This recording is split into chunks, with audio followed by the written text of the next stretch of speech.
Thank you very much.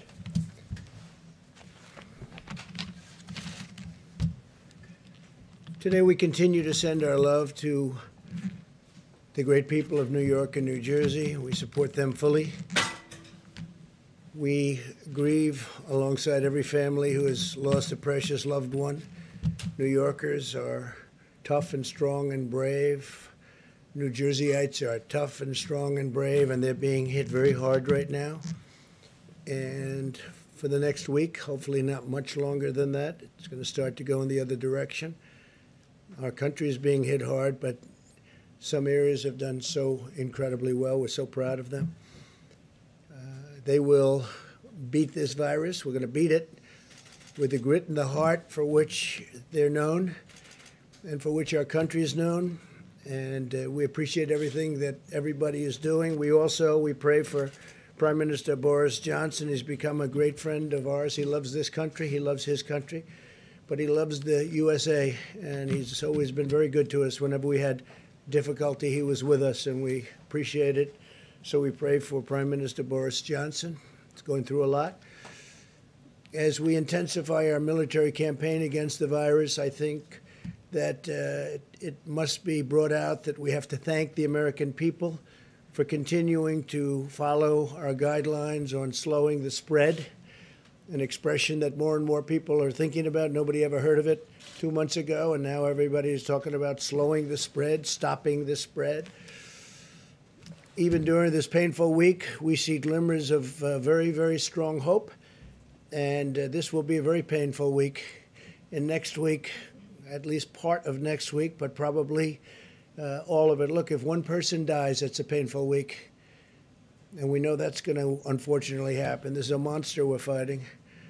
But signs are that our strategy is totally working. Every American has a role to play in winning this war. And we're going to be winning it. And we're going to be winning it powerfully. And we'll be prepared for the next one, should it happen, but hopefully it won't. Our massive airlift operation for critical supplies, it's called Project Airbridge, continued today as 5 massive flights landed in the United States packed with personal protective equipment. And our nation's heroic healthcare workers will be the beneficiaries of that. 27 more flights are scheduled in the near future over the next couple of weeks. The Army Corps of Engineers is constructing facilities that will support more than 15,000 hospital beds to treat patients in need. So they're building now approximately 15,000. They just completed the big one in New York. They just completed and are in the process of continuing in Chicago and many other places. They're incredible. The Army Corps of Engineers, we owe them a lot. What they were able to do in such a short period of time. They'll build these massive facilities, 2,000 beds in 4 days.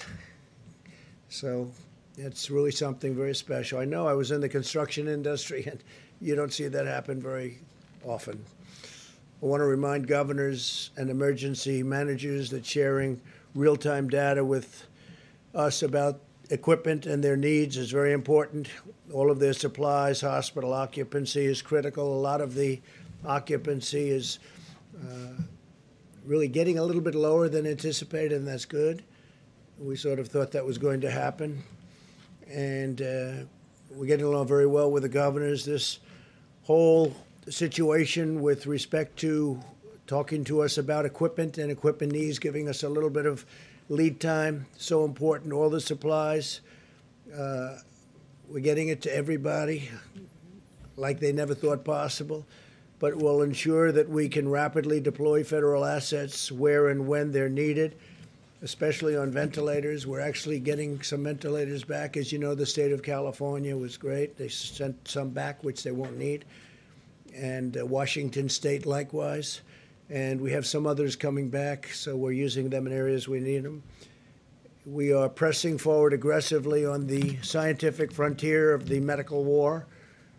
The companies I've spoke to, the 4 leading, I call them the genius companies, they're doing incredibly well with respect to cures and also with respect to a vaccine that's going to protect us, totally protect us. And they have some great potential. It's going to take a little while yet, but they have some great potential, some great early results. And the governor's been working hard, and we are working hard with the governors. There's been great coordination, especially over the last little while. We're giving them a lot of equipment, a lot of ventilators, but a lot of equipment of all types. And I will protect you if your governor fails. If you have a governor that's failing, we're going to protect you. But the governors are working well with us over the last period of time. Today, in our stockpile of ventilators, and again, we need the stockpile so we can immediately move them from place to place wherever the monster hits. It's a monster. We have 8,675 ventilators right now in stock, ready to move. And we have all sorts of incredible soldiers. Our military is going to move them should they be needed in, as an example, if we need additional in New York or the New York City area. You have state, you have city, and spoke to Mayor de Blasio, and we really have a great, well-coordinated campaign with Mayor de Blasio. It's been really good. Spoke to Governor Cuomo. There's been great coordination. So if they need something, we have it. If Louisiana needs something, we have it. Same thing with Michigan. Same thing with Illinois. There are certain spots that are very hot, and we'll see what happens. But we'll know pretty much. We'll have time, and we'll be able to move it. In addition to the 8,675 ventilators, we have 2,200 arriving on April 13th. We have 5,500 arriving on May 4th. These are ones that we're building for the most part. And we have, as you know, great companies building them. Ford, General Motors, GE. We have really some great companies that are doing it. On May 18th, we have 12,000. On June 1st, we have 20,000. On June 29th, we have 60,000 ventilators coming, 60. So we have a total of 110,000 ventilators coming over a short period of time. I don't think we'll need them. Hopefully we won't need them. I don't think we'll need anywhere near them. But we'll have them for the future, and we'll also be able to help other countries who are desperate for ventilators. The UK called today, and they wanted to know would it be possible to get 200, and we're going to work it out. We got to work it out. They've been great partners, United Kingdom, and we're going to work it out for them. So they wanted 200. They needed them desperately. We now have 10 drugs in active trials, with 15 more soon to follow, as well as 2 vaccine candidates in active clinical trials. We'll do whatever it takes to secure needed medical supplies and bring more production of essential medicines back to our shores. We're doing that. We're bringing them back to our shores. A lot of these companies, they went a little bit haywire. They went away from this great country, and they had them produced elsewhere. So we're going to start bringing them back. I've been talking about that for a long time, not only with medical, but lots of other things. America continues to perform more tests than any other nation in the world, and I think that's probably why we have more cases. Because when you look at some of these very large countries, I know for a fact that they have far more cases than we do, but they don't report them. We've performed 1.87 million tests to date, so that's 1,870,000 million tests. Think of that, 1,870,000 tests to date. And now we're performing them at a level that nobody's ever seen before. As we announced yesterday, CVS testing sites in Georgia and Rhode Island will be using Abbott Labs' rapid 5-minute test. We're down to now 5 minutes. It's a 5-minute test so that people can get their results back very quickly. And we're actively engaging on the problem of increased impacts. This is a real problem, and it's showing up very strongly in our data on the African-American community. And we're doing everything in our power to address this challenge. It's a tremendous challenge. It's terrible. And provide support to African-American citizens of this country who are going through a lot, but it's been disproportional. They're getting hit very, very hard. In fact, while we have Tony here. I'd like to maybe have you come up and address that one, and then I'll continue. But if you could address that, it would be great, Tony, please. Yes, thank you, Mr. President. We have a particularly difficult problem of an exacerbation of a health disparity. We've known literally forever that diseases like diabetes, hypertension, obesity, and asthma are disproportionately afflicting the minority populations, particularly the African Americans. Unfortunately, when you look at the predisposing conditions that lead to a bad outcome with coronavirus, the things that get people into ICUs, that require intubation and often lead to death, they are just those very comorbidities that are unfortunately disproportionately prevalent in the African American population. So we're very concerned about that. It's very sad.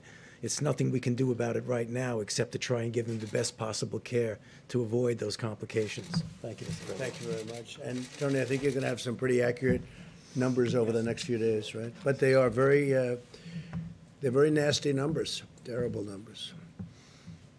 In total, 1,200 Abbott machines, Abbott laboratories have been fantastic, have been shipped now nationwide. Up to 500 more are being produced every week, and 50,000 testing cartridges are being manufactured per day. That means a lot of very fast tests. No nation in the world has developed a more diverse and robust testing capacity than the United States. We're dealing with other nations, helping them out because the testing is very tough for them, and our tests are very accurate. A lot of tests are out there, and they're not accurate at all. In fact, some of the tests, you don't have a clue what's going on. So we're working with other nations trying to get them help also. At a time when many Americans are experiencing increased stress, anxiety, and personal loss, we must also ensure that our country can meet the mental health needs of those struggling in this crisis. There are people struggling. They're struggling. And some people are getting to know each other, frankly. Some families are getting to know each other on a positive note, but there are a lot of people struggling. On Thursday, I'll be speaking to leaders and advocates from the mental health organizations all across our country. And we are going to be talking about resources and tools that we'll make available to them. They need help, and it's a big problem. When you take something where it was the most successful country in the world, still is, the whole world is shut down. Think of it, we're down to numbers that are incredible. As I said yesterday, I think it's 182 countries right now. 182 countries are under attack by the scourge, by this virus. But as we wage medical war on the virus, we're also speeding economic relief to our people. It's incredible. We just had a meeting that was absolutely incredible with the banks. I spoke with leaders in the banking and finance industry about our efforts to help American workers and employers.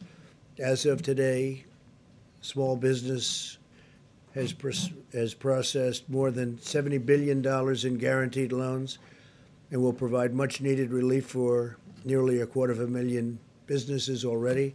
So we are going to be providing tremendous amounts of money to the small businesses of our country who have been absolutely clobbered, and they'll be keeping open, and they'll be paying their employees, and they'll be all set to go. We're going to have a rocket upward. I want to thank David Solomon, CEO of Goldman Sachs, Brian Moynihan, CEO of Bank of America, Gordon Smith, co-president, COO of J.P. Morgan Chase, Charles Scharf, CEO of Wells Fargo, Michael Corbett, CEO of Citigroup, Al Kelly, CEO of Visa, Michael Miebach, CEO of MasterCard, Noah Wilcox, CEO, Chairman of Grand Rapids State Bank, and we had numerous others also on the call, and I just appreciate them. We're way ahead of schedule, by the way. We're way ahead of schedule. The Paycheck Protection Program has been incredible. So based on the incredible success of the program, I'm announcing that I'll be asking Congress to provide an additional $250 billion for the Paycheck Protection, which will help keep Americans employed to facilitate a quick and full recovery. We're doing very well We're looking very bipartisan. A lot of people want to do it, and the plan is amazing. You know, they're processing hundreds of thousands of loans, and this is the big banks that are doing it, the community banks. But the biggest banks right now in our country are doing it, and they're doing it for a lot of reasons. One of them is they want to help people. The WHO, that's the World Health Organization, receives vast amounts of money from the United States, and we pay for a majority, a biggest portion of their money. And they actually criticized and disagreed with my travel ban at the time I did it. And they were wrong. They've been wrong about a lot of things. And they had a lot of information early, and they didn't want to, they seemed to be very China-centric. And we have to look into that. So we're going to look into it. We give a majority of the money that they get. And it's much more than the $58 million is a small portion of what they've gotten over the years. Sometimes they get much more than that. Sometimes it's for programs that they're doing, and it's much bigger numbers. And if the programs are good, that's great as far as we're concerned. But we want to look into it. World Health Organization, because they really are, they called it wrong. They called it wrong. They missed the call. They could have called it months earlier. They would have known. And they should have known, and they probably did know. So we'll be looking into that very carefully, and we're going to put a hold on money spent to the WHO. We're going to put a very powerful hold on it, and we're going to see. It's a great thing if it works, but when they call every shot wrong, that's no good. We're in the midst of a great national struggle, one that requires the shared sacrifice of all Americans. In recent weeks, it's been remarkable to see so many companies and organizations and individuals like the banks that I just told you about, biggest banks in the world. They stepped up to help small business. They're big business, small business. The small business will someday be the big business. But the small business is 50% of our economic strength. People don't realize when you add them up, but they just rose to the occasion. Everybody's rising to the occasion. It's been incredible to watch.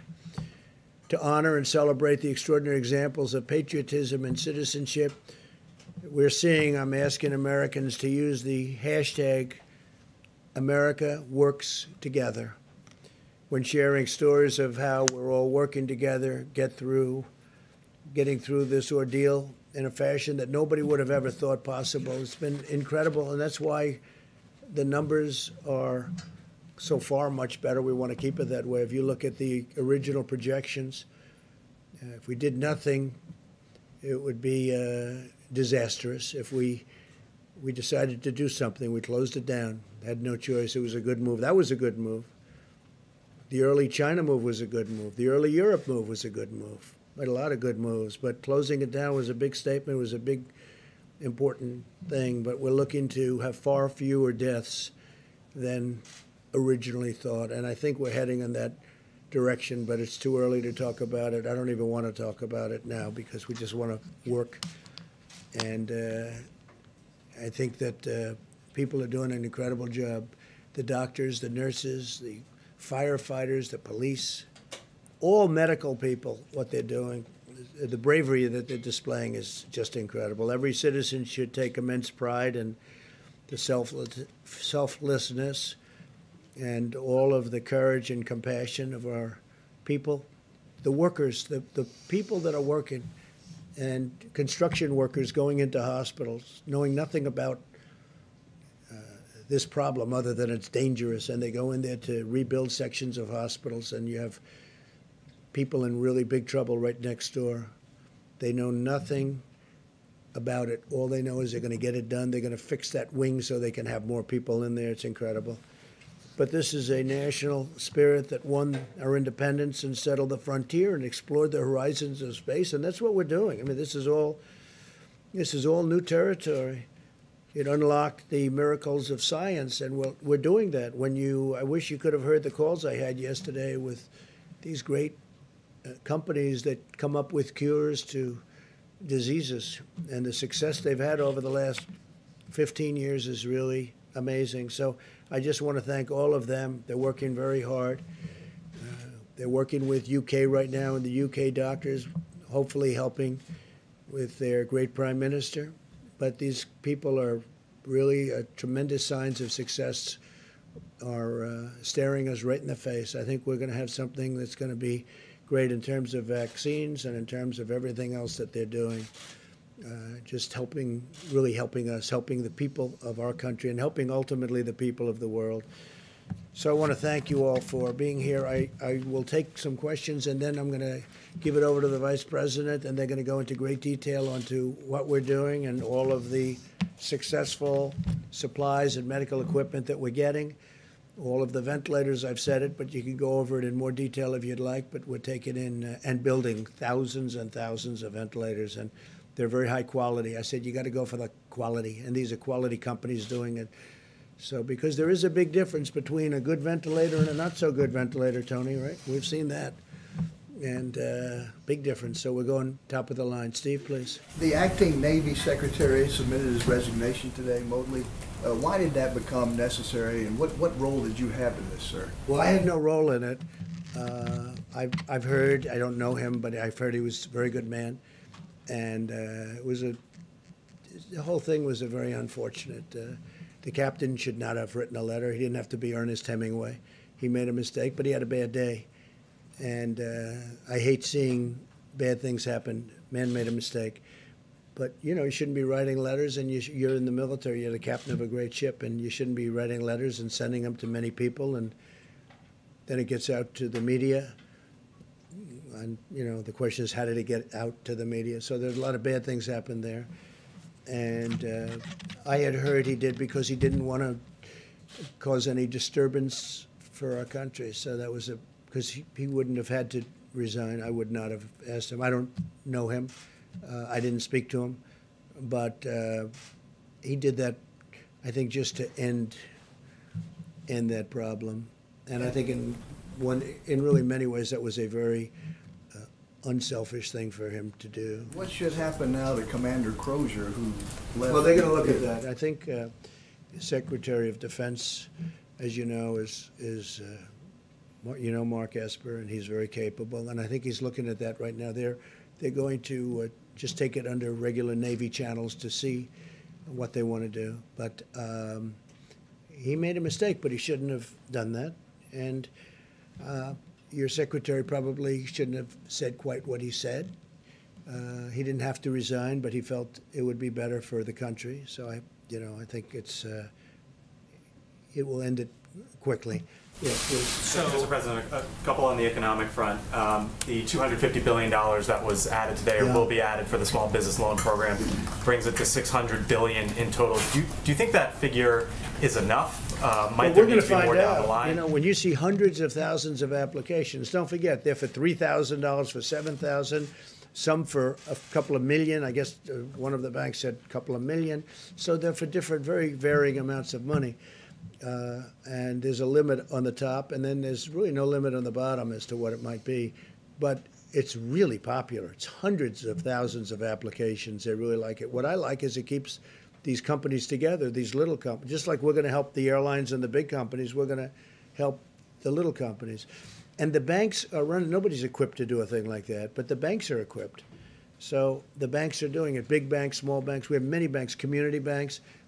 And they're processing the loans, and they'll be able to watch it and make sure it's done properly. Talk today, sir, as well about potentially reopening the economy in the upcoming weeks. You mentioned the other day about a potential economic task force. Can you give us some sort of update as to where we're that thinking may or may about not... that, but we want to open up. We want to get it open soon. That's why I think maybe we're getting to the very top of the curve. I spoke with Governor Cuomo, and he seems to think that he's getting close, and I think a lot of people think that a lot of places are getting close. We want to start hitting the downside, and I think we're going to be doing. This is going to be a very difficult week, however. This week will be a very difficult week because that's the most difficult week when you're at that top position, and we'll see what happens. We'll see what happens. It does open up. What can the federal government do? Well, the federal government has done a lot, and it's going to do a lot. We want to. I really think that with the stimulus, we can be maybe even beyond. We're going to do perhaps infrastructure, which you wouldn't have gotten approved before, and now people are looking to do it. And the beauty is we're paying zero interest, or very close to zero interest. In some cases, we're paying actually zero, have no interest charge. And the dollar is very strong, and people are investing in the dollar. They want, the fact that we have the strong currency. We have the currency. Our currency is everything. And other companies, other countries want to be in our currency. So we're getting all of the investment wanting to come into the dollar. The dollar is the strength. The dollar is the whole ballgame. We have a strong dollar. Other currencies are going down, way, way down in some cases. You look at other countries, I won't mention them, but other countries are going down 22%, 25%, 28%, and it's very hard for them. That makes it much more difficult. With us, our currency is relatively now stronger than it ever was, or it was over the last few years relative to other countries. It's always relative to other countries, but our currency is very strong. So therefore, people want to invest. If we do a bond issue to do infrastructure, everybody wants a piece of that issue, even at zero interest. Yeah, please. Did you see these memos that reportedly Peter Navarro wrote back in January? When did you see them, and how does these memos sort of square with what you've often said, that nobody could have predicted this? It sounds like he was predicting it. I didn't see him, but I heard he wrote some memos talking about pandemic. I didn't see him. I didn't look for him either. But that was about the same time as I felt that we should do it. That was about the same time that I closed it down. I asked him about it just a little while ago because I read something about a memo. I said, "Did you do a memo?" I didn't see it. I didn't ask him to show it to me. He said, "Yes, I talked about the possibility of a pandemic." Nobody said it's going to happen, but there is a possibility. There always has been a possibility, but people wouldn't talk about it. But it was right about the time that I closed it down. And interestingly, the World Health Organization was not in favor of us closing it down. And if we didn't close it down, we would have lost hundreds of thousands more lives. So we did a good thing. Yeah. So at the time, though, when Peter Navarro did circulate those memos, you were still downplaying the threat of coronavirus in the U.S. You were saying things like, "I think it's a problem that's going to go away within a couple of days." It will go away. You said within a couple of days the cases will be down to zero. Well, the cases really didn't build up for a while, but you have to understand, I'm a cheerleader for this country. I don't want to create havoc and shock and everything else, but ultimately, when I was saying that, I'm also closing it down. I obviously was concerned about it because I closed down our country to China, which was heavily infected. I then closed it down to Europe. That's a big move, closing it down from China and then closing it down from Europe and then ultimately closing it down to the UK. So, and it was right about that time. But I'm not going to go out and start screaming, this could happen, this could happen. So, again, as president, I think a president has to be a cheerleader for their country. But at the same time I'm cheerleading, I'm also closing down a very highly infected place, specifically the location, as you know, in China that had the problems. And we're closing it down, but we close it down to all of China, then we close it down to all of Europe. Those were big moves, and it was right about that time. Sir, just a quick follow-up, Mr. President. Did you just Mr. learn President? about this today? Say it? You learned about the memo today? I read about it maybe a day ago, 2 days ago. Do you feel like someone in among your staff, or Peter Navarro himself, should have told you about the memo earlier? No, it was a recommendation. It was a feeling that he had. I think he told certain people in the staff, but it didn't matter. I didn't see it, but I did. I closed it down. I don't remember it even being discussed. We had a meeting where there were a lot of people. Most people felt they should not close it down, that we shouldn't close down to China, but I felt we had to do it. And that was at almost the exact same time as the memo. If you had read the memo at the time, how would that have changed the steps you took or the I statements don't think it that would have you made changed around because the I did. time? I basically did what the memo said, and the memo was, the memo was pretty good memo from the standpoint that he took, I guess. I didn't see it yet. He was saying that the U.S. warning that the U.S. could lose trillions of dollars and millions of lives. Well, you're not going to lose millions of lives, but you'll lose plenty of money. But I couldn't have done it any better because it was about the same time, and I closed it down to China. And just lastly, so you maintain confidence in him, in Peter Navarro? Of course I maintain confidence. He wrote a memo, and he was right. And I haven't seen the memo. I'll see it later on after this. But it didn't matter whether I saw it or not because I I acted on my own. I guess I had the same instincts as Peter. Peter's a smart guy, and he's a good guy, and he's done a wonderful job. But he wrote a memo, and I guess he talked to various people about it. But ultimately, I did what the memo, more or less what the memo said, just about the time the memo came out. I closed it down. I took a lot of heat. The World, Health Organization was very much against. They didn't like it. They actually put out statements about it. In all fairness to Joe Biden, he called me xenophobic. Like, I don't like China. I like China. I like the Chinese people are phenomenal people. So I was called xenophobic. I was called racist. How could I do a thing like this? Now, since then, Joe said that he was wrong, and he said that I was right. But I closed it down, and I was called names by some of the morning show hosts who don't have a clue what they're talking about. They're not smart people. And I was called all sorts of names when I closed it down to China. Now they try and hide that, the tape of them saying terrible things. But that was a great decision. If I didn't do it, if I didn't do that, we would have had hundreds of thousands more people dying. Yeah, please.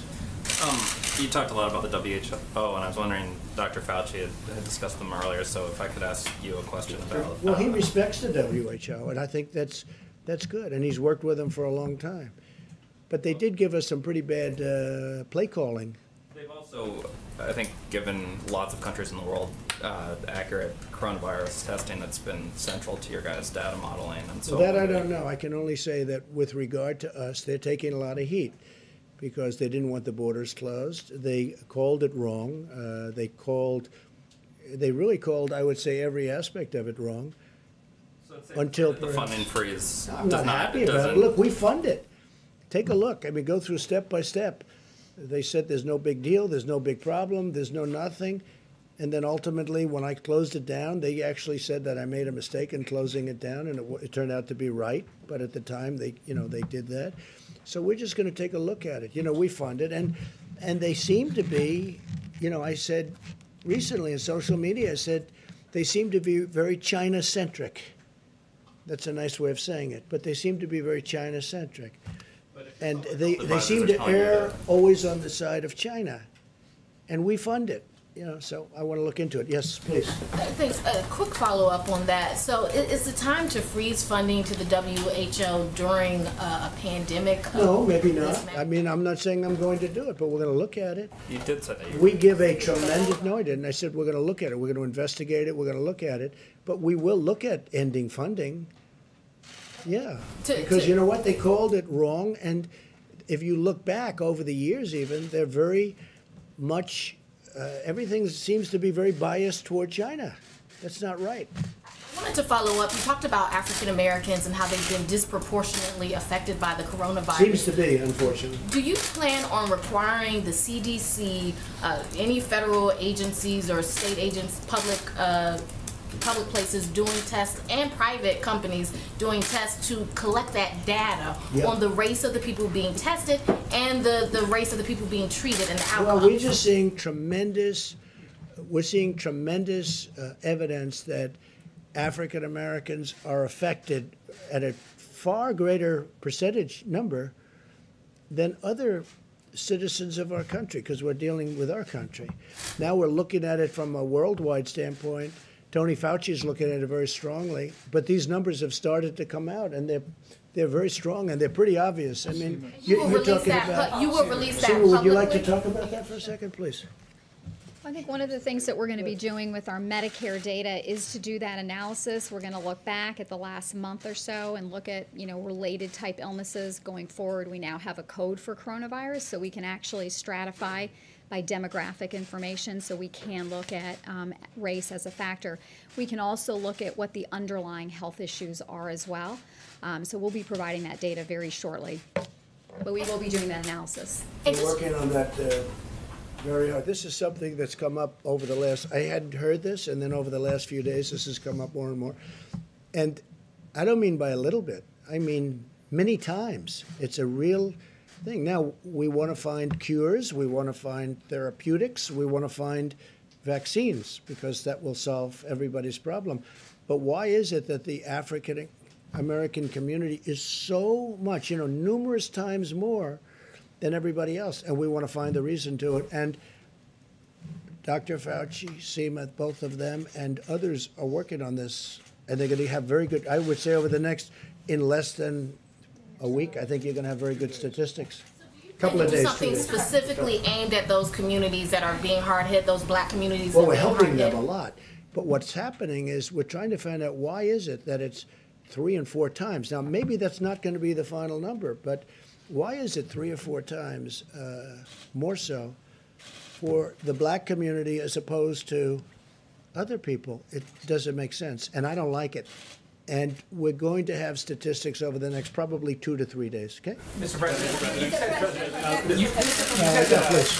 In the back. Thank you. I'd like to ask a question on behalf of myself and a colleague who couldn't be here due to social distancing.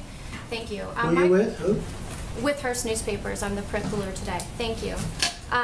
Some banks are only providing Paycheck Protection Program loans to clients with whom they have existing banking relationships. And you spoke to banking CEOs today. I wonder if you'll ask them, these lenders, to accept applications from all small businesses, not just the businesses with whom they have existing They'll be doing relationships. that. But we're also working with small community banks, so they will be doing that. It's a question I've already spoken about. I mean, in many cases, they have long-term relationships with thousands of companies. I was amazed to see how many, you saw the number of applications. It's hundreds of thousands. It's a lot of work. But I did ask that question, and they are working on that. Yeah. Thank you. And my second question from a colleague is Congressman Jerry Connolly, a Democrat from Northern Virginia, told the local DC CBS station that you personally requested the CARES Act stimulus bill be stripped of $25 billion for the Postal Service. Connolly claims that unless the USPS gets that $25 billion, the agency will be run out of money by June. He accuses you of hastening the demise of the Postal Service. Could you respond to that, please? I'm the reason the Postal Service has lost billions of dollars every year for many, many years. I'm the demise. This is the new one.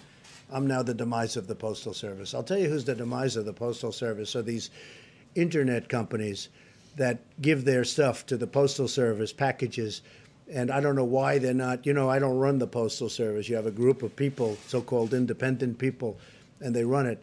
But these packages are, they lose money every time they deliver a package for Amazon or these other internet companies, these other companies that deliver.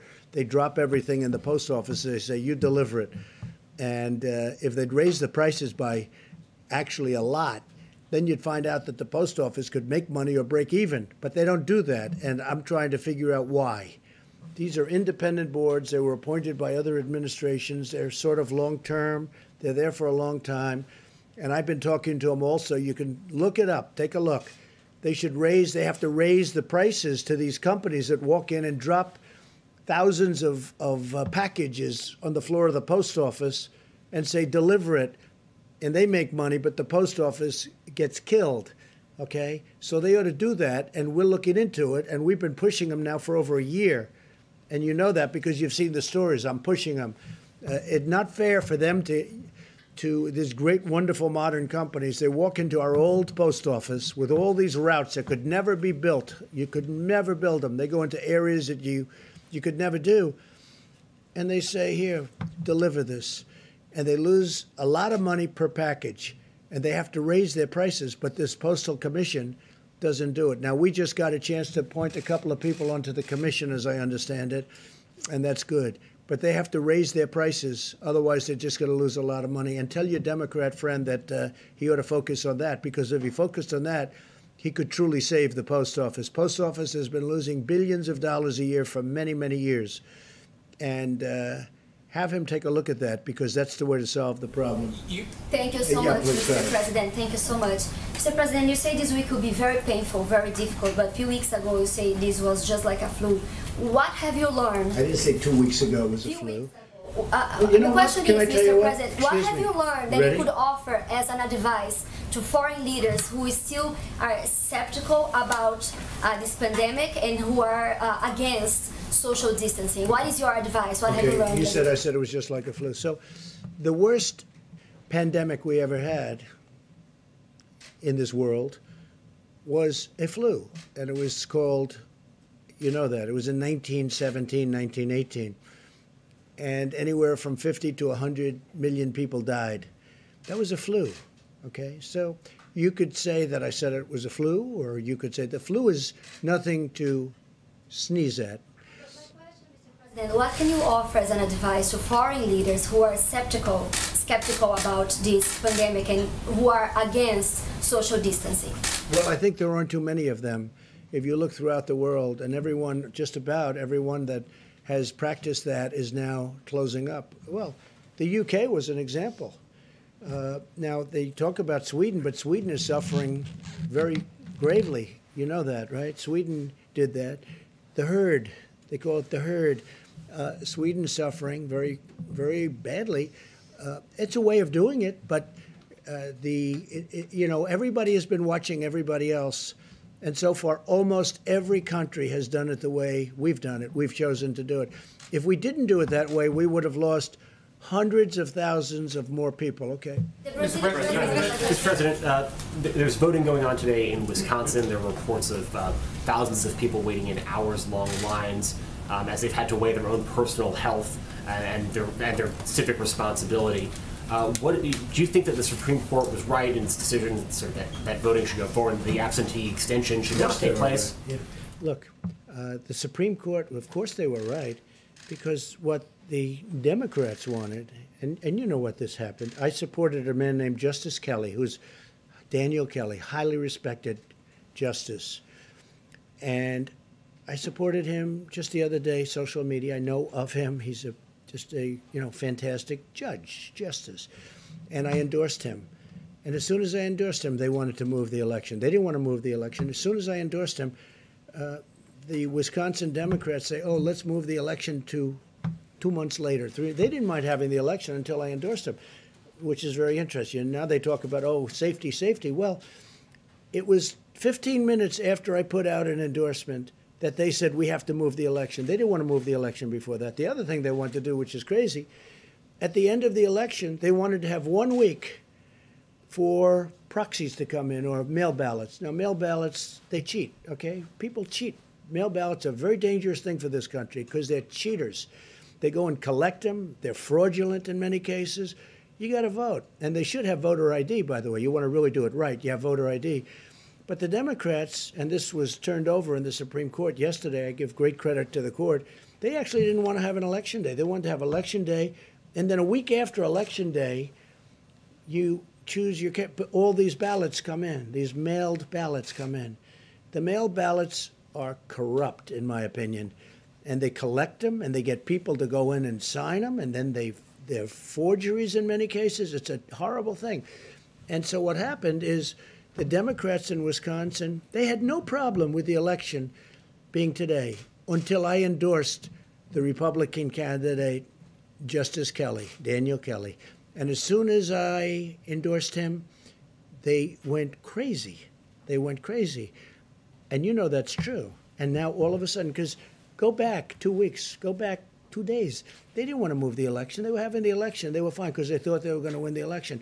Then I endorsed him, and all of a sudden they think they're not. Now I understand there are lines that go back a long way. I hope they're going to vote for Justice Kelly. Okay. Mr. President, do you think that Americans should With millions of pills of hydroxychloroquine donated, is there a plan or system in place to track the potential side effects? Well, you saw the representative. Serious harm. So is there a plan to track the side effects? The side effects are the least of it. You have people dying all over the place, and generally the side effects are really with the Z-Pack, having to do with the heart. The Z-Pack, that's the antibiotic, not with the hydroxychloroquine. So a woman last night, I watched her on one of the shows, good show, Laura, and she was. She thought she was dead. She was a representative from Michigan. She was just in horrible shape for 12 days, 14 days. She thought she was dead. I think she said that her doctor said she's, it's going to be very tough. She saw me talking about this, and she asked her husband to go to the drugstore. Now, this is a Democrat representative, a person that, perhaps wouldn't be voting for me. I think she'll be voting for me now, even if she's a Democrat, even if she's a Democrat representative.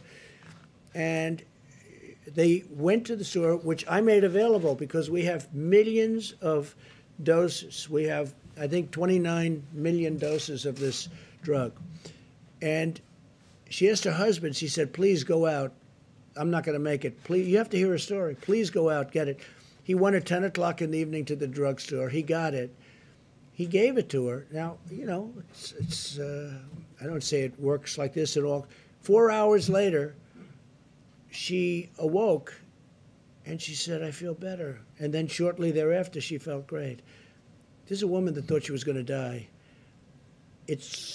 I mean, she's a Democrat representative, highly respected woman, African-American woman. I don't know if you saw it. As you asked a question about African-American, she was an African-American woman, a great woman. Her manner of speaking, the way she told the story was beautiful. I asked my husband to go and get it. He got it. She is now okay. I mean, she was interviewed last night on television. And she thanked me. She thanked me even in a tweet. She said, I want to thank President Trump. He saved my life. Look, I don't say that happens with everybody, but that's a beautiful story. There are many of those stories. And I say, try it. Okay, please. Can you track this? I mean, if you're in trouble, if you're going to die, and you're going to die, I mean, you're not going to die from this pill. Now, there could be some side effects, but the side effects is really more so from the Z-Pack. Track those side effects? No, doctors have to recommend it. I want doctors. I'm not saying, I'm not a doctor. I'm just saying we hear great results. And some people say, let's go to a laboratory, let's test it for a couple of years. And no, we got people dying in this country and all over the world right now, not in a couple of years. They're dying. As we speak, there are people dying. And I really think it's a great thing to try, just based on what I know. Again, I'm not a doctor. And I say, get a physician's approval. And they have physicians in these hospitals, great physicians, brave physicians. They also say it's good for the hospital workers to take them, that it's, keeps it away, keeps it out of your system. I don't know. But there's a lot of good examples. And, we have a 1,500 case study going in New York, and it's almost complete. So it'll be very interesting to see what happens. Go ahead. Thank you, sir. But I appreciate that woman. She was great. You have to see it to believe it. The way she spoke, it was like a miracle. And this was not a fan of mine, but she's a fan of mine now, and I'm very honored by it. Go ahead. Thank you, sir. Can you talk about your decision to remove Glenn Fine from the Pandemic Response Accountability Committee, and that move and some of the criticism you've leveled at IGs, how does the American public have confidence that there'll be oversight? Well, we have a lot of IGs in from the Obama era, and as you know, it's a presidential decision, and I left them largely. I mean, changed some, but I left them. But when we have, reports of bias, and when we have different things coming in, I don't know Fine. I don't think I ever met Fine. I heard the name. Wasn't it Obama? I heard the name. I don't know where he is. Maybe he was from Clinton. Okay, you check that out. Okay, maybe he's from Clinton. But we did change him. But we changed a number. We have about 7 nominations in, I believe. We put 7 very, very highly qualified people for the IG position. And, that's a decision that I could have made 3 years ago, and I could have made 2 years ago. And but we're putting in, not so much for him, we're putting in 7 names. I think it was 7, and they're going in now. Yeah. Mr. President, when you talk about the WHO being China-centric, what exactly are you talking about? Is it because China is underplayed how many victims I don't know. They seem to come down on the side of China. Don't close your borders to China. Don't do this. They don't report what's really going on. They didn't see it. And yet they were there. They didn't see what was going on in Wuhan. They didn't see it. How do you not see it? They didn't see it. They didn't report it. If they did see it, they must have seen it, but they didn't report it. Please, go ahead. Mr. President, just turning back to the voting in Wisconsin and those long lines, who will be responsible and who should be held responsible if people get sick after they voted? Look, all I did was endorse a candidate. I don't know anything about their lines. I don't know anything about their voting. I love the state. But you also encourage I people to won get out the and vote state today as well. Will you take some of the responsibility if some of those I people won the get state, sick? which is rare for a Republican to do, but I won the state of Wisconsin. I'm going to win it again because we've been great to the people of Wisconsin, as you know, with our policies, and they like me and I like them.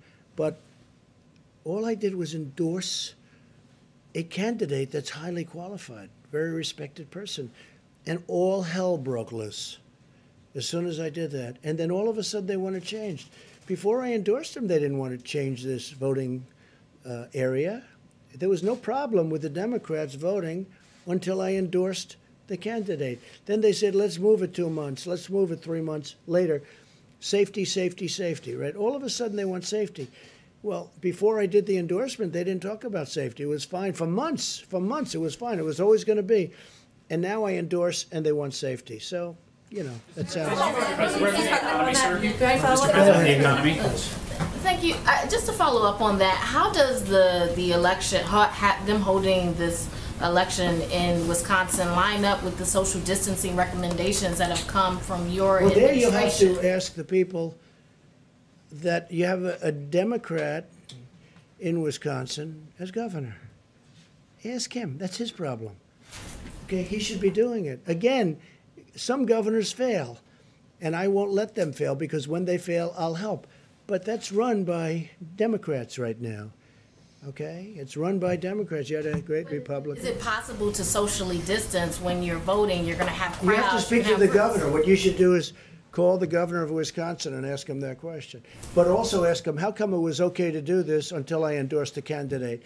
And as soon as I endorsed him, these lines are formed, and I hear, Mike, the lines are through the roof. So, you know, hopefully they're going to vote for the right candidate. Yeah, please. Can I just check in on oil again today? I was wondering if... Oil? Yeah. Where is it today? Well, I was wondering if you... No, where's the price? Give me the price. I'm not sure, to be honest. How can you ask a question when you don't know the price? I'll look it up for you. Okay, let me do somebody else then. Go ahead. So you were highly critical of mail-in voting, mail-in ballots for voting. I think mail-in voting is but horrible. You voted by It's mail corrupt. in Florida's election last month, didn't you? Sure, I could vote by mail for that. How do you reconcile Because I'm that? allowed to. Well, that's called out of state. You know why I voted? Because I happen to be in the White House and I won't be able to go to Florida to vote. But let me just say, well, there's a big difference between somebody that's out of state and does a ballot and everything's sealed, certified, and everything else. You see what you have to do with the certifications.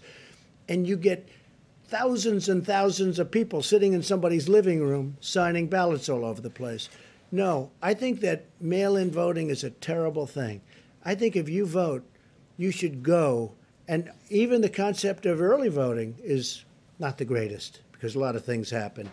But it's okay. But you should go and you should vote. I think you should go and you should vote. You look at what they do, where they grab thousands of mail-in ballots and they dump it. I'll tell you what, and I don't have to tell you, you can look at the statistics. There's a lot of dishonesty going along with mail-in voting, mail-in ballots. You've encouraged state officials to buy their own medical equipment, but federal officials are kind of swooping in and scooping up those orders. How are you ensuring that it's being distributed fairly? And well, we're getting great prices on equipment. We're getting great prices on equipment, and we're helping the states. And the governors are very thankful. Mike Pence had a call yesterday with every governor was on the call, and it was like a love fest. They're very happy. I don't know if they tell that to the press. Some of them don't. Some of them will never say good to the press, but they know we've done a great job. Not a good job, a great job. Because state officials are widely saying No, I think sometimes it does. And what we say is, let us know, and we will immediately drop out of the bidding. Let us know, and we do that, and we drop out. Sometimes we tell them to drop out because we've got a good price. And then we'll deliver it to them. How do you ensure it'll be fairly distributed? Yeah, go ahead, behind, please. Go yes, ahead. Thank you, Mr. President. No, not you. In front, please. Some states have had trouble with getting accurate death counts, particularly because of lack of testing or no uniform. Did you see death counts? Yes, because of lack of testing and no uniform system to put that into. When you say death counts, I think they're pretty accurate on the death count. Somebody dies, I think the states have been pretty accurate. But if there's no testing. That's a big deal, what you're just saying. No, the death counts, I think they're very, very accurate. I do say this, I think if you look at China and if you look at some of these very large countries, when you talk about cases, number of cases, I would be willing to bet they have more cases than we do, but they don't do the testing like we do.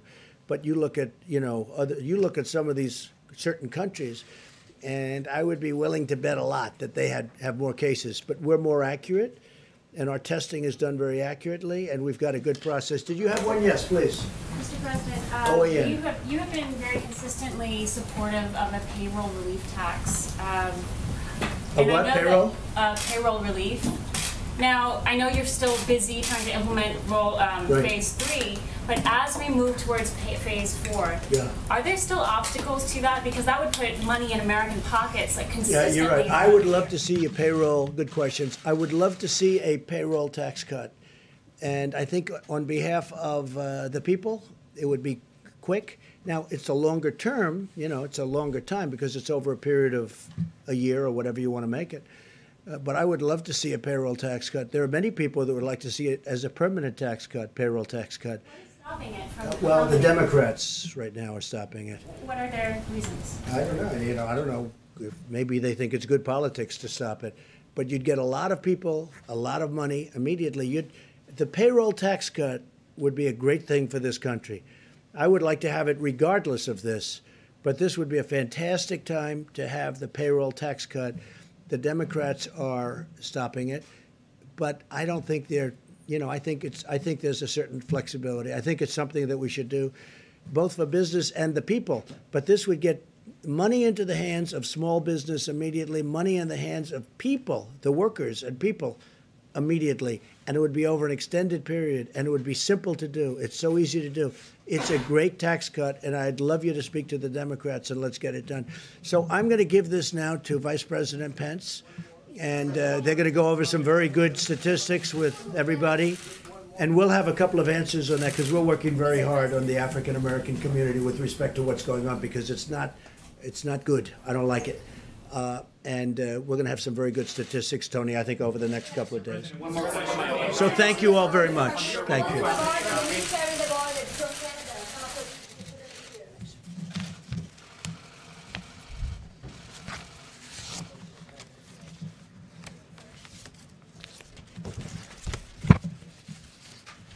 Thank you all. A few updates, and then I'll introduce Dr. Deborah Birx to talk about what we're seeing around the country, what the data is telling us.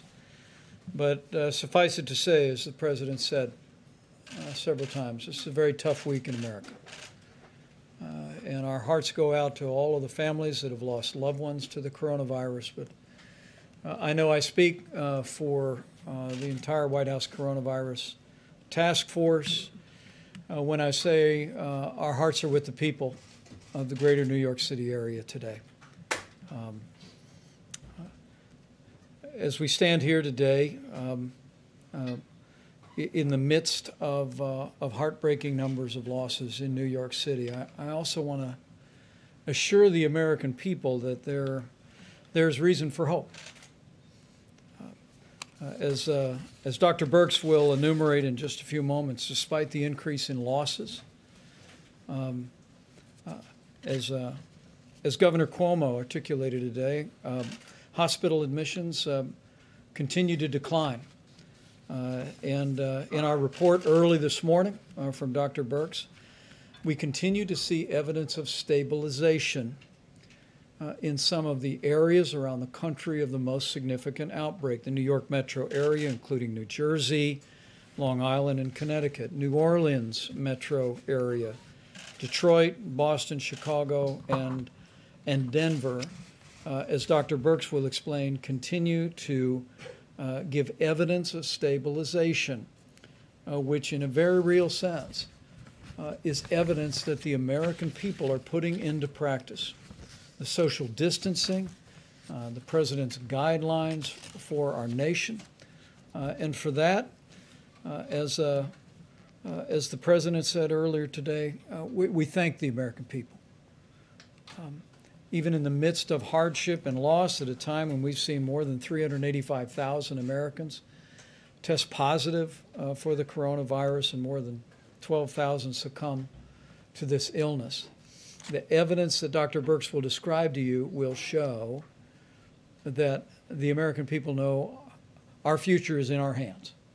And so as I begin, allow me just simply to continue to urge every American to put into practice the guidance you're receiving from your state and local authorities. Take it to heart, take it seriously, share it with your family and your friends, and know that you're making a difference, America, because you truly are. Today, for my part, I spoke to over 500 small business owners in a conference call, and there I heard about their enthusiasm for the Paycheck Protection Program. And that call took place before the President had the Secretary of Treasury indicate our interest in acquiring another $250 billion for that program. As of this morning, more than $60 billion in forgivable loans that would cover 2 months of paychecks at small businesses had already been distributed, and the number is going to grow literally by the day. We also had a very productive call today with some other American heroes. You know, we all have in our hearts and in our minds our healthcare workers, and I'll speak for a moment about the supplies and resources that we're working to provide for all of them. But right below our healthcare workers are all the people that are working in critical infrastructure around the country, and some of the most important people are working in food supply. I mean, from the farmers and the ranchers to our processors, to our distributors, to our truckers, to our grocers. Americans are keeping food on the table for our fellow Americans. And let me begin by just saying what I said to some of the most prominent CEOs of meat and grain industry companies in the country, companies like Tyson Foods and Hormel today. Not just these companies, but to all the hardworking people working in food supply today, thank you. Thank you for what you're doing to keep those grocery store shelves stocked. Thank you for showing up for work every day and working hard to keep that food supply rolling in America. You know, it was more than 5 weeks ago that the President brought in all the grocery store leaders in the country, and there he received a commitment that no grocery store in America would close, and they haven't.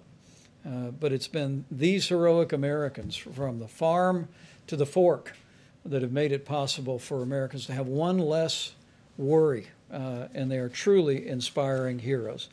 Now, that being said, I did hear from the industry today that there have been reports of some plants having reduced capacity because of people having concerns about exposure to the coronavirus.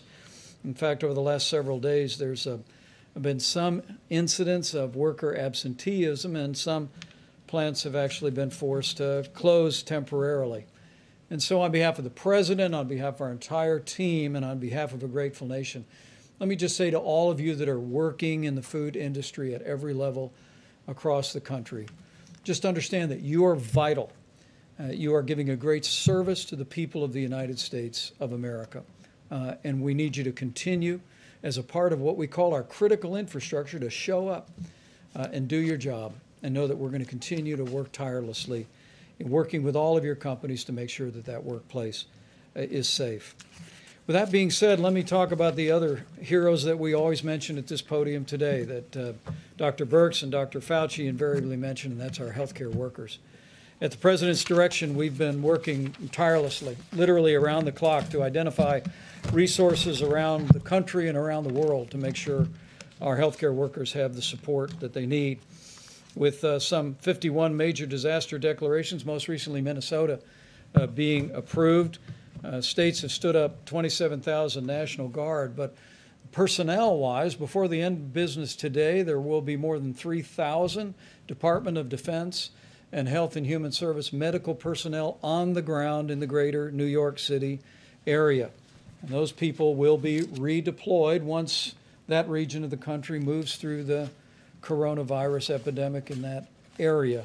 And we salute those extraordinary patriotic Americans for stepping forward to bring real relief to our healthcare workers. With regard to equipment, Admiral Polovchek reported to the task force throughout the course of the day today that we have continued to distribute ventilators across the country. We're sending additional ventilators from the Strategic National Stockpile. Maryland will receive 50 ventilators. Delaware will receive 50 ventilators. And that will leave more than 8,400 ventilators still in the national stockpile. One correction from yesterday. After our press briefing yesterday, FEMA made a different decision with regard to what the state of California generously made available. And the ventilators, some 500 ventilators that we again want to thank Governor Gavin Newsom and the people of California for donating to our nation's efforts. 100 of those are being deployed to New York, 100 to New Jersey, 100 to Illinois, 50 to Maryland, 50 to Washington, D.C., 50 to Delaware, and 50 to Nevada. With regard to the remainder of what we call personal protective equipment, again, we've been literally leaving no stone unturned anywhere in the country, anywhere around the world. And as Admiral Polovchak described just a couple of days ago, we've established not just an air bridge, but a control tower system modeled after military logistics out of FEMA. And while FEMA is acquiring a small portion of what's being acquired, 90% of the supplies are being routed directly into our massive distribution system. And FEMA is using the data that Dr. Birx provides to target those resources to the areas most in need. I asked them to break out a few details about resources that just in the last 5 days have been distributed, and I hope it's an encouragement to healthcare workers all across these regions and around the country about the efforts that are being made to make sure they have what they need. You can see the New York metro area, including New Jersey, just in the last 5 days, more than 6 million N95 masks, more than 6 million surgical masks. When Governor Cuomo and I last spoke, he told me there was a real challenge for medical gowns in the New York City area and in New Jersey as well. And 2.8 million gowns were distributed to that region as well. Going next to New Orleans, where again, while we see some encouragement, challenges remain in that community. Some 837,000 N95 masks for healthcare workers, 165 surgical masks, other items including almost 6 million gloves have been distributed. Detroit continues to be a real focal point. We're working closely with Governor Gretchen Whitmer as well as Mayor Mike Duggan to meet the needs of healthcare workers in Detroit. Just in the last 5 days, 1.6 million N95 masks have been routed into the healthcare system in Detroit, nearly 700,000 surgical masks, and 24 million gloves, just as a portion of what's displayed. And in the Chicago metro area, which we continue to focus on each and every day, more than 1.7 million N95 masks have been routed into their healthcare system, 900,000 surgical masks, 25 million gloves. I share these details in the hopes that healthcare workers looking on will be encouraged.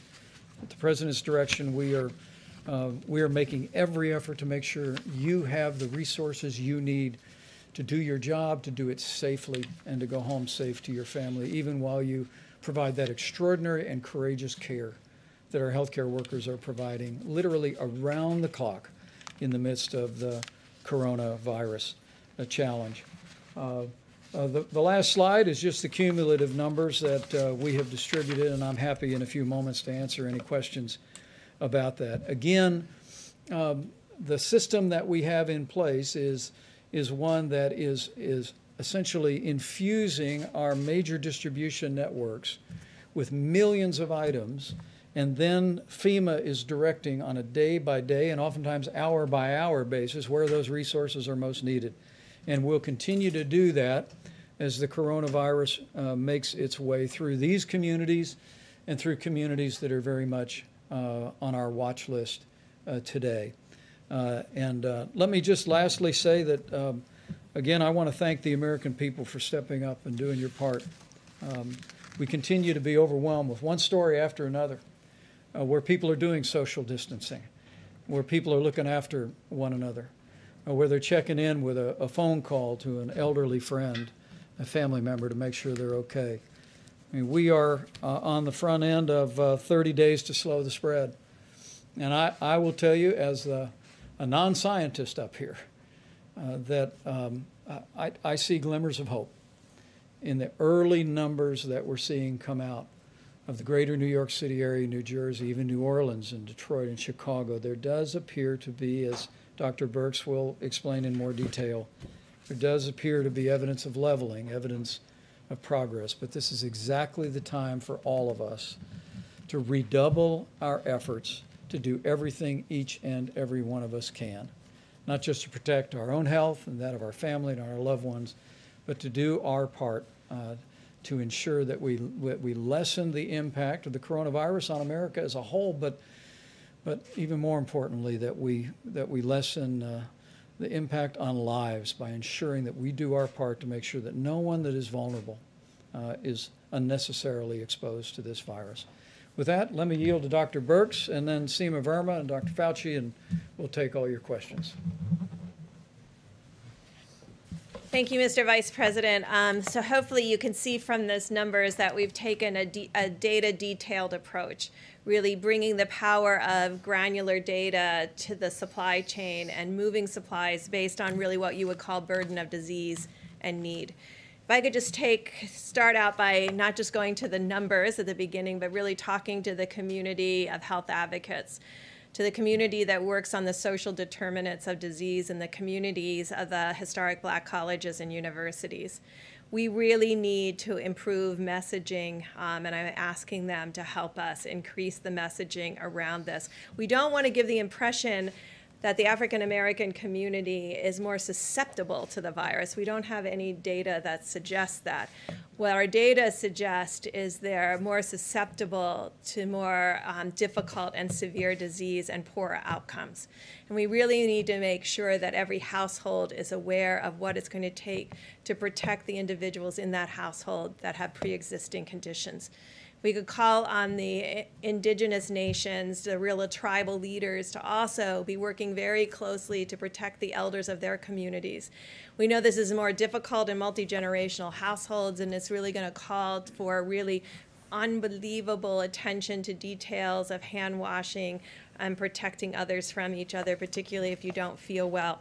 This is really a call to action to the communities to make sure that we get messages appropriately out there so that everyone understands what it's going to take for us all to protect one another. And we know it can be done because we can see these changes. I wanted to go through the numbers at a high level so you understand why particularly these supplies went to these areas to begin with. We talk about attack rates or the cases per population. So in the New York, as a state, they have 7 cases per 1,000. This is the highest in the country. In New York City itself, it's closer to almost twice that in New York City. New Jersey is 4 per 1,000, Louisiana 3 per 1,000, Massachusetts 2 per 1,000, Connecticut 2 per 1,000, Michigan 1.5 per 1,000. The District of Columbia in the Baltimore area now 1.5 per 1,000, and we're watching them very closely. Pennsylvania 1 per 1,000, but we're concerned about Philadelphia. What is allowing us to move supplies based on burden of disease and need is the extraordinary West Coast that has had very low numbers, from Washington that was less than 1 per 1,000, California that is less than 0.5 per 1,000, and Oregon that's even less than that. And it's those states where there's large populations, because of the enormous work that they're doing to prevent expansion and spread of the virus. It's allowing resources to go to these states and these communities and these counties that need more support. And so this kind of data analysis is allowing us to make very intelligent decisions about need, but also really understanding what's happening across the country in the development of the curves, as you have heard about. And so we do see, and I know you heard me caution that over the weekend sometimes there's decreased case reporting, and so there were increases in a series of communities on Monday. We're seeing that stabilize again, and when you look over 3 days, you're starting to see that we may be actually in a series of communities outside of New York and New Jersey and Connecticut creating a much flatter graph. A much flatter curve. So you saw New York and the increase, and then you saw, we're hoping, as Governor Cuomo and the mayor has described, that they're getting to a steady state where the next outcome is going down.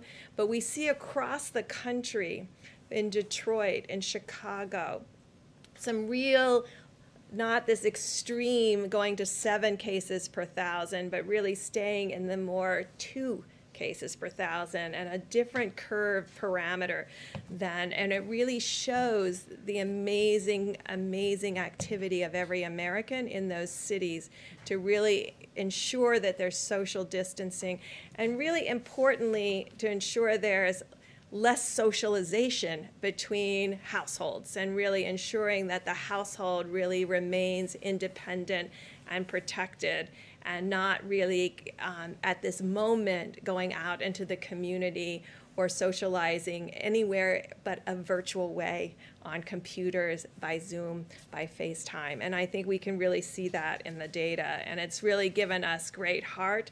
I want to finish by really talking to my laboratory directors, because you're extraordinary and you've done an amazing amount of testing. Those nearly 2 million tests that we're getting to, those were all done in the last 2 to 3 weeks. But we do have excess capacity.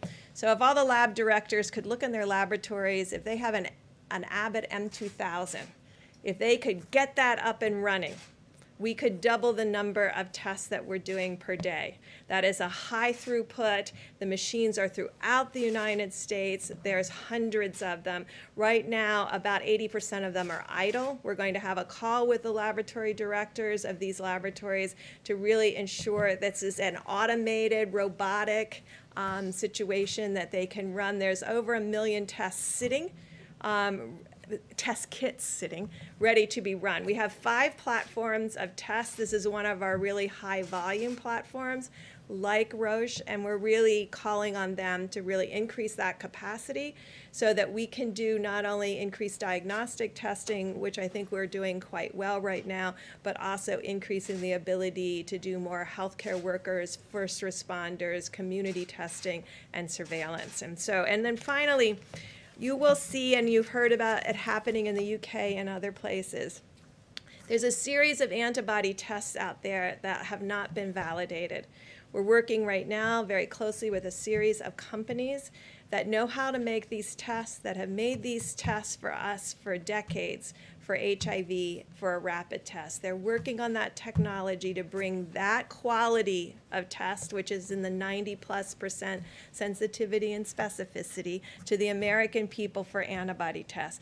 But until we get those, if you see them on the internet, do not buy them until we can give you a test that's reliable for all Americans. And we are working very hard to have that happen and bring that to the American public. Some of the tests that may be available on the internet may have very low sensitivity and specificity and give you a false reassurance that you either give you a false positive or a false negative, implying that you may be protected. So please wait until we have those tests available and validated. People are working around the clock to make those available to the American people. We all understand how important that is, because you've heard us talk about asymptomatic cases, and we really want to know how broad that is and how common that is. And so in places like New York City, where I described that they had a 7 per thousand, sometimes 2, 3, and 4 times any other place in the United States, being able to know what the number of people who never had symptoms but do have a positive test would be really critical at this point, particularly as we plan for any reoccurrence in the fall or in future seasons. Thank you. Great. And we have Seema Verma, Center for Medicaid and Medicare Services, will discuss what we've done to support hospitals. As we support healthcare workers, we want to make sure the institutions that are providing the environment for care are well financed, and she's got a couple of funding streams, and help is on the way. Seema? Thank you, Mr. Vice President. And let me just start with echoing the President and the Vice President's comments about our condolences to all the people out there that have lost somebody to the coronavirus. And also sincere appreciation and thanks to all our healthcare workers that are on the front lines. But we know that it's the impact on the healthcare system isn't just those frontline workers. Healthcare organizations across the nation are having increased expenses. They're having to spend more on supplies. You're seeing all of the supplies that are being sent to them, and that's having a direct impact on their on their bottom line. Many of them are also having increased expenses because they're taking advantage of some of the flexibilities that we've given them. Hospitals without walls, they're putting, you may see tents out in their parking lots where they're doing testing or screening, so they have a lot of increased expenses as well. Other healthcare organizations are not performing essential surgeries or other services. A lot of them are moving to telehealth, and that represents lost revenue for these healthcare organizations across the country. And so the president has asked us to address this issue. About 10 days ago, we put out something called accelerated payments that we do in the Medicare program, and it allows us to advance payments to providers based on their historical Medicare revenues that they receive.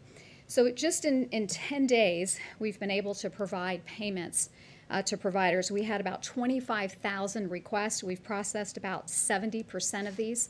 It's happened in about 5 days, and the total on that is about $34 billion that we've managed to put into the healthcare system. But those are essentially loans. The president has asked us to go further with this and to start the implementation of the CARES Act. That provides $100 billion to the healthcare system. You've heard Secretary Azar talk about the focus on some of those dollars going towards the uninsured, but the president wants us to accelerate getting those dollars out. And so this week we will be putting out another $30 billion, which are grants. This is going to be based on Medicare revenue. There are no strings attached, so the healthcare providers that are receiving these dollars can essentially spend that in any way that they see fit. Also, this is going to be done in a very easy, simplified way. For many of our healthcare providers, we actually do direct deposit with them, and so those dollars will just go right into their bank accounts. For other providers, all it's going to require is some very simple registration, and we'll be able to give them that money as well. So we're expecting that to happen this week. The other thing to note is that this is not a first-come, first-served basis. Because we are basing this on their Medicare revenue, they will get these dollars. So even if it takes a few days, there shouldn't be any panic in the system as well. The other thing to recognize here is that our priority was on getting these dollars out as quickly as possible. We heard that from the many healthcare providers across the country that weighed in on this. They said the most important thing was to get these dollars out as quickly as possible. But we recognize that in terms of getting these dollars out, because it's based on Medicare revenues, there are providers out there, pediatricians, children's hospitals, OBGYNs, even our nursing homes, that a lot of their revenue comes from other sources, Medicaid or other payer sources. And so those organizations will be addressed in the second tranche of funding, and we'll have a priority for these organizations and these types of healthcare providers. Also just want to say, so together between the loans that we've put out there with our accelerated payments and the $30 billion, that's about $64 billion for the healthcare system this week alone. And so I think, again, this is part of our effort to support the healthcare system, and also just want to, again, say thank you to all our healthcare providers out on the front lines. To all Americans, the best thing that we can do to support our healthcare providers is to adhere to those guidelines around 30 days to slow the spread. That is the best thing that we can do to support our healthcare workers. Thank you. Dr. Fauci, please. I just want to make a brief comment to get back to the discussion about the health disparities in the African American community, because it really is very important. And the reason I want to bring it up, because I couldn't help sitting there reflecting about sometimes when you're in the middle of a crisis like we are now with the coronavirus, it really does have ultimately shine a very bright light on some of the real weaknesses and foibles in our society. And as some of you know, the greater proportion of my professional career has been defined by HIV/AIDS. And if you go back then, during that period of time when there was extraordinary stigma, particularly against the gay community, and it was only when the world realized how the gay community responded to this outbreak with incredible courage and dignity and strength and activism, that I think that really changed some of the stigma against the gay community, very much so. I see a similarity here because health disparities have always existed for the African American community. But here again, with the crisis, how it's shining a bright light on how unacceptable that is. Because yet again, when you have a situation like the coronavirus, they are suffering disproportionately. As Dr. Berg said correctly, it's not that they're getting infected more often, is that when they do get infected, their underlying medical conditions, the diabetes, the hypertension, the obesity, the asthma, those are the kind of things that wind them up in the ICU and ultimately give them a higher death rate. So when all this is over, and as we've said, it will end, we will get over coronavirus, but there will still be health disparities, which we really do need to address in the African American community. Thanks. Well said.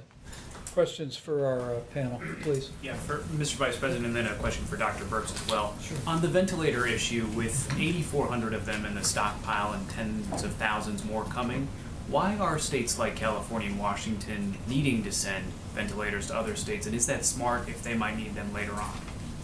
Well, I'm going to let Dr. Birx speak about what's happening in California and Washington, because it is a real credit to the people of both states and the leadership of both states to see the progress that we've made.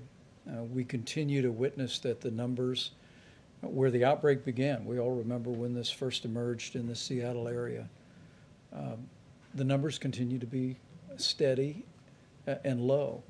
And what we've seen the governor of California do, what we saw the governor of Washington State do, and the governor of Oregon, where the coronavirus hasn't arrived to a large extent in Oregon, I think is in keeping with the highest tradition of the American spirit. And they are understanding what I think Americans are understanding more and more, that while we tend to think of this as one large curve in our minds when it began in our country, and we long for the day that it will end, and we want to hasten that day by putting into practice all these mitigation efforts. The reality is, what these experts have explained to this layperson, is that what we're actually going to witness is a number of small curves that will cumulatively mean that curve. And for Oregon, for Washington State, for California to recognize where the need is, and then to partner with us and FEMA to make sure the resources are there at the time of the need, at the point of the need, I think is really inspiring. But Dr. Birx, do you want to speak to that? Yeah, I want to be clear. No, we didn't ask for their ventilators. They looked at their epidemiologic curves. These states have amazing health commissioners, and I think when this is over, we'll really be. All of the models were based on something we have never attempted to do anywhere in the world. We have never attempted to do this kind of mitigation. It was always theoretic to many individuals, and now we see across the globe people mitigating against this virus, realizing that their own behaviors can change the course and future of this virus in their communities, which is really astounding, the power that gives us to actually understand that we can compete against this virus and do well. And so I think their governors and their health commissioners looked at their curves, looked at their hospitals, looked at their ICU, and looked at their needs, and then decided that they didn't need those at this time and wanted to make it available for other states that were in more of that 2 per 1,000, 3 per 1,000, 4 per 1,000, and 7 per 1,000. And I think we'll learn a lot from other states and other communities to really understand how to do this better next time. And I think this is what will teach us, because we've never attempted anything like this, at least in my lifetime, where we've had, these 30 days to stop the spread. I mean, we've not ever put out information like that.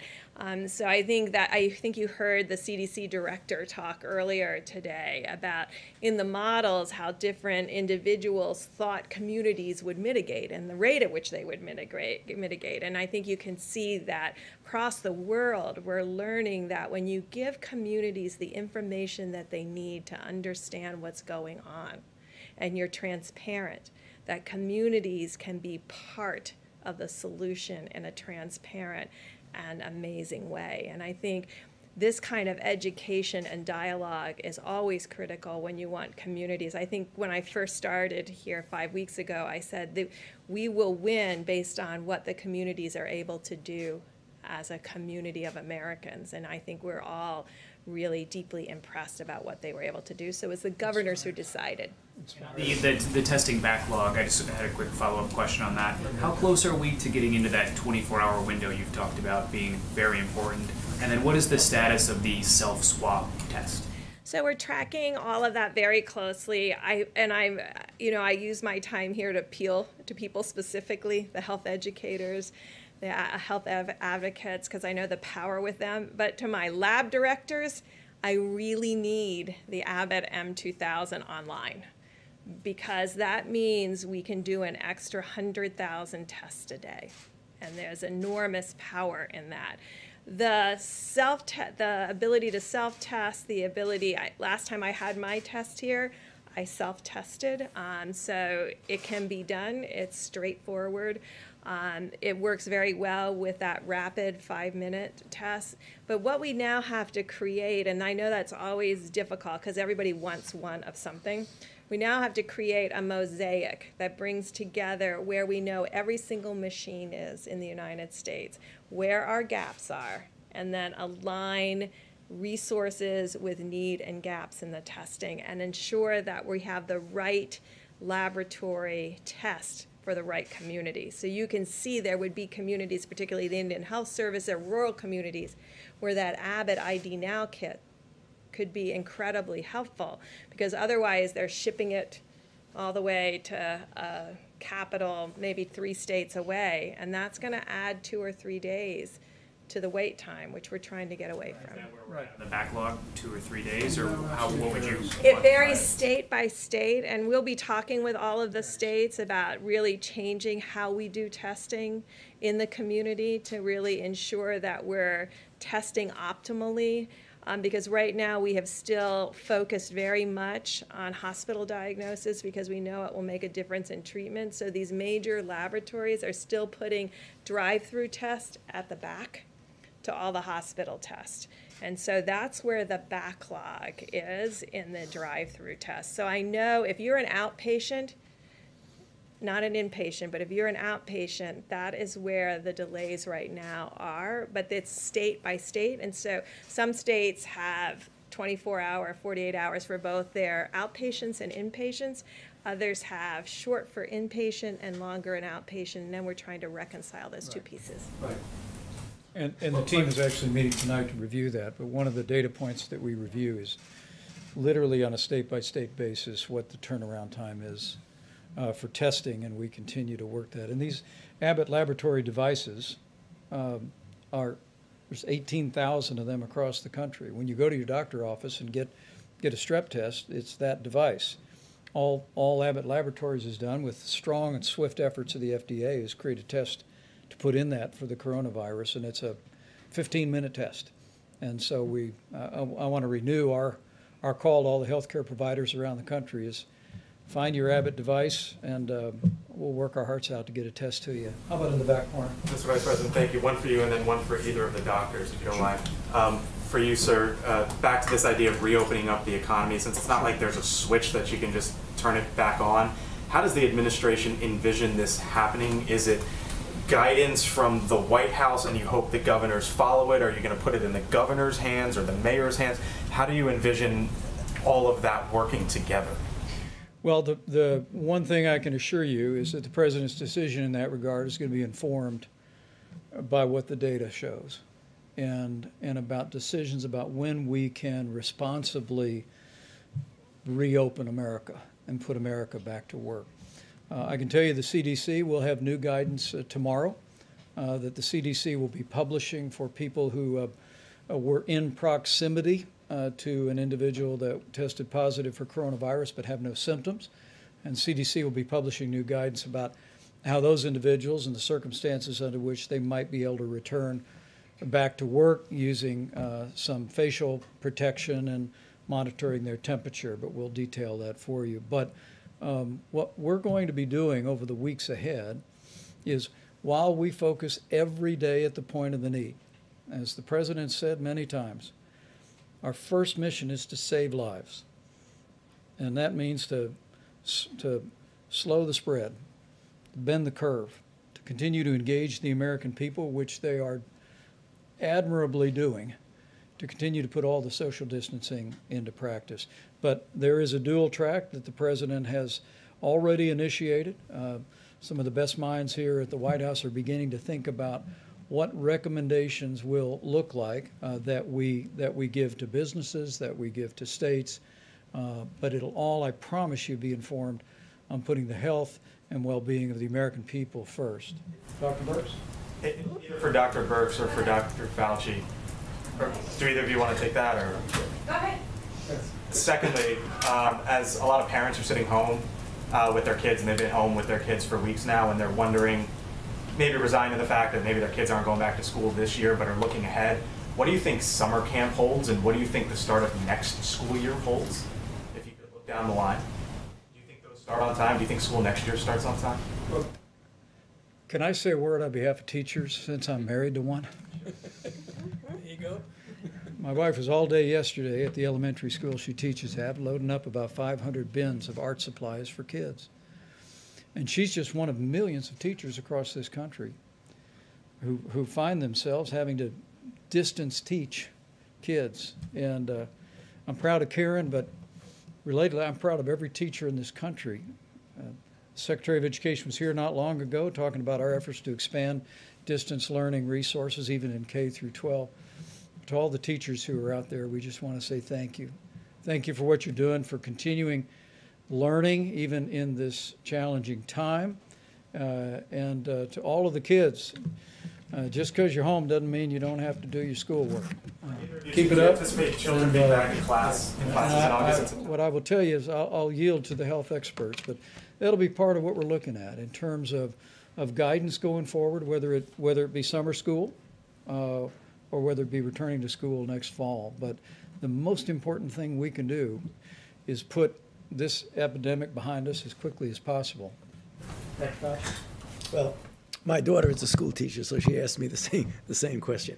You know, it is unpredictable, but you can get a feel for if we start talking about the things where the curve goes down and we really have minimal, how we respond and what kind of a rebound we see or don't see, I think is going to have a lot of influence, probably more immediately on things like summer camps than it does in the fall. I fully expect, though I'm humble enough to know that I can't accurately predict, that by the time we get to the fall, that we will have this under control enough that it certainly will not be the way it is now, where people are shutting schools. My optimistic side tells me that we'll be able to renew to a certain extent, but it's going to be different. Remember now, because this is not going to disappear. So we're going to have in place the capability of doing the things that we talk about all the time on this stage, to identify, to isolate, to contact trace, number one. Number two, by that time, we'll have a better feel with the antibody test about what the actual penetrance of this infection was in society. How many people have actually been infected? Who's protected? If you have antibody, it's very likely that you're protected. Who's vulnerable? Do you treat vulnerables different than you treat the people who are protected? All of these things are going to go into the decision of just how much back to the original way we'd like it to be in the fall. Bottom line is no absolute prediction, but I think we're going to be in good shape. Dr. Fauci? I just want for Dr. Fauci or Dr. Birx. Can you talk about your concerns about deaths being misreported by coronavirus because of either lack of testing or standards for how they're characterized? So I think in this country, we've taken a very liberal approach to mortality. And I think the reporting here has been pretty straightforward over the last 5 to 6 weeks. Prior to that, when there wasn't testing in January and February, that's a very different situation and unknown. There are other countries that if you had a pre-existing condition, and let's say the virus caused you to go to the ICU and then have a heart or kidney problem, some countries are recording that as a heart issue or a kidney issue and not a COVID-19 death. Right now, we're still recording it, and the great thing about having forms that come in and a form that has the ability to mark it as COVID-19 infection, the intent is right now that if someone dies with COVID-19, we are counting that as a COVID-19 death.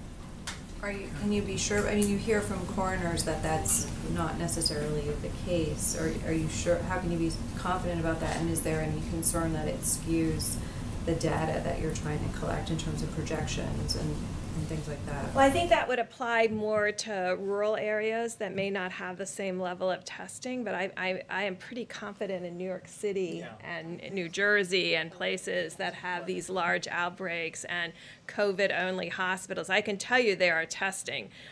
New York and New Jersey together have, by proportion, are testing extraordinarily well as Washington State and Louisiana. So I don't see that there's been a barrier in testing to diagnosis. No, I think there's so much focus now on coronavirus that, particularly if you take New York, which we all know is having a disproportionately higher proportion of the burden of the entire country is right now in New York. You know, I can't imagine if someone comes in with coronavirus, goes to an ICU, and they have an underlying heart condition and they die, they're going to say cause of death, heart attack. I cannot see that happening, so I don't think it's going to be a problem. How about one more? A question for Dr. Fauci on the virus hitting Black communities the hardest. I mean, these numbers are staggering. Louisiana and other states are reporting 40 to 70% of deaths are African Americans. Do you expect that pattern to continue nationwide? Some states have not even reported their data yet. Yeah. You know, I can't be confident to predict patterns, but the underlying reason why that is happening doesn't change from state to state. So you expect it to get worse? No, I expect that when African Americans get infected, given the disproportionate disparity of the underlying conditions that lead to complications like the ones I mentioned, I expect that we will still see the pattern that when you look at the proportion of people who get into serious trouble and die, again, it's going to be disproportionate towards the African Americans. I do expect that. And is the federal government now leading the charge in collecting this information from the states, and when will it be made public? Yes, the answer is yes. It will be public as soon as you get enough data to be able to make a meaningful statement. So can we expect this week or a couple of days? The task force has assigned that to several members of the team. We're assembling that data now. It is a great concern for us, and but it's probably a good reminder that we have to be especially careful around people with serious underlying health conditions. As we've said it many times from this podium over many weeks, that the risk of serious illness from the coronavirus remains low for the average American. But for anyone from any community that has a serious underlying health condition, particularly senior citizens with serious underlying health conditions, the risk of tragedy is very real. And so we're going to be very diligent about studying this and providing information and guidance in accordance with our best scientists. But I do want to say to each and every American, the President's coronavirus guidelines for America about wash your hands. If you're sick, stay home. If you can work from home, if you're not in critical infrastructure like our incredible healthcare workers or all those heroic people working to keep food on the shelves at our grocery stores and keep medicine at the pharmacies, we ask you to work from home if you can. Avoid unnecessary travel. Avoid gatherings of more than 10 people. Use a drive-through at a restaurant. Don't go in the restaurant. Not just to protect your health, but to protect those of every community, of every background in this country who may have underlying conditions that make them susceptible to tragic outcomes. That's how we can all do our part to slow the spread and to protect our most vulnerable. And the American people are doing it, and as we continue to do that, we will hasten the day that we put the coronavirus in the past and we reopen America and put America back to work. Thank you all. We'll see you tomorrow.